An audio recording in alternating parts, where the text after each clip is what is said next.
Hi வணக்கம், இது உங்கள் சிவி ஜோன். காலை வணக்கம் டு ஆல். ஸோ எல்லாருக்கும் இனிய பொங்கல் திருநாள் நல்வாழ்த்துக்கள். இந்த பொங்கல் உங்கள் எல்லாருக்குமே சூப்பரான ஒரு பொங்கல் அமையட்டும். நீங்கள் நினச்ச எல்லா விஷயங்களும் கடவுளை வேண்டிக்கிறேன் கடன்னு நடந்து நீங்கள் நல்லா சூப்பராக வருவீங்க. ஸோ மறக்காமல் நான் சொல்கிறது ஒன்றே ஒன்று தான், எனக்கு பொங்கல் விஷஸ் பண்ணுறவங்க மறக்காமல் லைக்கை தட்டி விடுங்க. சரி, இப்போ வாங்க ஒரு விஷயத்தை பற்றி பேசுகிறோம். பொங்கல் நாள் எதுவுமா இதை பற்றி பேசணுமா? பட் நம்ம பேசலாம், யார் பேசுவா? ஸோ நைட்டு பற்றி ஒரு சம்பவம் நடக்குது. ரஞ்சித் சார், ஆர்ஜே ஆனந்தி, சௌந்தர்யா, அதுக்கப்புறம் சிவகுமார்லாம் இருக்காங்க. யாரை பற்றி பேசுகிறாங்கன்னா முத்துக்குமார். என்னடா இது, வந்தவங்க எல்லாம் கம்முன்னு இருக்காங்களே, போனவங்க அதாவது போன செட்டு மட்டும் அவ்வளோ பிரச்சனை பண்ணாங்களே, இவங்களாம் வந்துட்டு இவங்களுக்கு டாஸ்க் இல்லைனாலும் ஏதாவது பிரச்சனை பண்ணுற குரூப் ஆச்சே அப்படின்னு நினச்சா மாட்டிக்கிட்டாங்க. பயங்கர வயலாக போயிட்டுருக்கு. முத்துக்குமார் ரசிகர்லாம் செம்ம டென்ஷனாக இருக்காங்க. ஏன் அப்படின்னா, ரஞ்சித் சார் வாய் கொஞ்சம் திடீர்னு டென்ஷன் ஆனால் சௌந்தர்யா ஒன்று சொல்லியிருப்பாங்க, ஞாபகம் இருக்குங்களா? மூஞ்சில் வச்சு தைக்கணும் நிறைய விஷயங்கள். ஸோ நேற்று ஒன்று நடந்திருக்கு. ஆர்ஜி ஆனந்தி வந்துட்டு கிச்சன் அதில் வந்து ஏதோ சப்பாத்தி கிரேவிலாம் எக்ஸ்ட்ரா இருந்திருக்கும் போல இருக்குது. அதை எடுத்து உள்ளே வச்சுட்டாரா முத்துக்குமாரன் அப்படி கேட்குறாரு. அது கேட்குறதுக்கு ரஞ்சித் சார் என்ன சொல்கிறான்னா, கண்ணா முத்துக்குமாரன் எடுத்து வச்சுருப்பான், வாயில் வச்சுருப்பான்றாரு.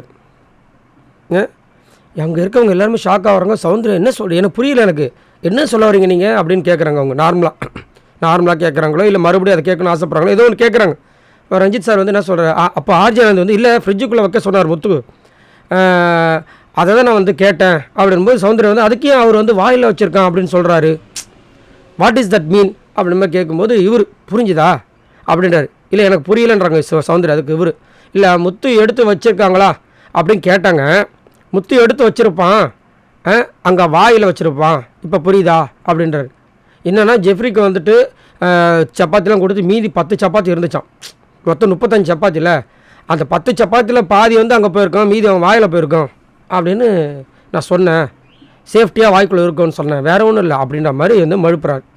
என்னங்க எனக்கு ஒன்றும் புரியல. இவ்வளோ பெரிய மனுஷங்க வெளியில் போயிட்டு உள்ளே வராங்க. அப்போ உள்ளே வந்து அதாவது முன்னாடி நம்ம இருந்தே ஆகணும், அதனால் வாயை திறக்கூடாதுன்னு இருக்காங்க. அதுலேயும் நிறைய வாயை விடுறாரு ஒரு ரஞ்சித்து.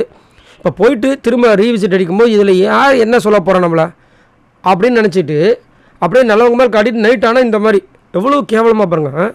அசால்ட்டாக டக்குன்னு சொன்னோடனே சௌந்தர்யா இவர் சிவகுமாரில் ஷாக்கு, ஆர்ஜி ஆனந்தி ஷாக்கு. எல்லாம் தெரியும் கண்டிப்பாக வெளியில் இவர் மாட்ட போகிறாரு அப்படின்ட்டு. கொடுமைங்க. ஐயோ ரொம்ப ஒஸ்ட்டு. அதுவும் இவர் கையிலேருந்து நான் இந்த ஒரு இவரோட வாயிலேருந்து இந்த மாதிரி ஒரு வார்த்தையை வந்துட்டு கேட்டது ரொம்ப கஷ்டமாக இருக்குது. ஏன்னா ரொம்ப தங்கமான மனிதர் அப்படின்னு பேர் வாங்கின ஒரு ஆள். அவர் சீக்கிரத்தில் அவசரப்பட்டு வாயை விட மாட்டார்.